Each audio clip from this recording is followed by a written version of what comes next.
बाहरुनी निष्कर्ष हेउनी भुवनेश्वर मध्य प्रार्थी घोषणा।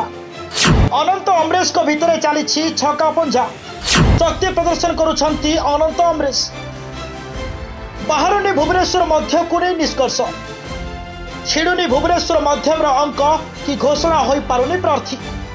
बढ़ुची नेता मन में द्वंद्व जनता रही कन्फ्यूज कारण घुंची घुंची जाऊँगी शंख।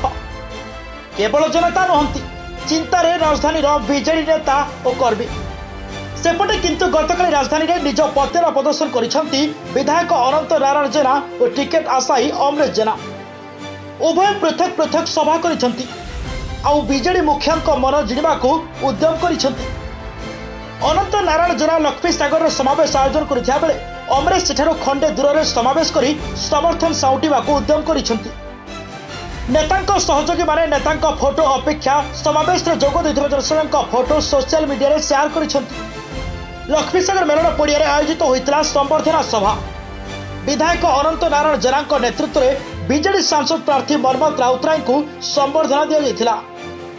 मध्य निर्वाचन मंडल में थिबा बीएमसी रो 19 वार्ड कर्मी समेत कॉर्पोरेटर और पूर्वतन कॉर्पोरेटर एसएचजी सदस्य प्रमुख जोग दैथिले।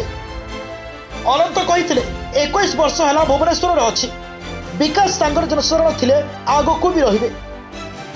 एभली संबर्धना सभा नुआ कथा नुहे किंबा मोर शक्ति प्रदर्शन करिवार आवश्यकता नहीं। ठीक समय मुख्यमंत्री ठीक निष्पत्ति नेबे एथिरे संदेह नहीं।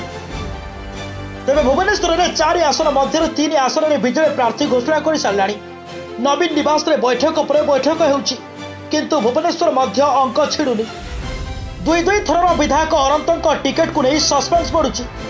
तेबे बीजेडी यही दुई नेता मध्यरु काहाकू टिकेट देव ना दुई नेता कलिरे तृतीय पक्ष बाजी मारिदेवे ता उपरे सारा राज्यर नजर रही।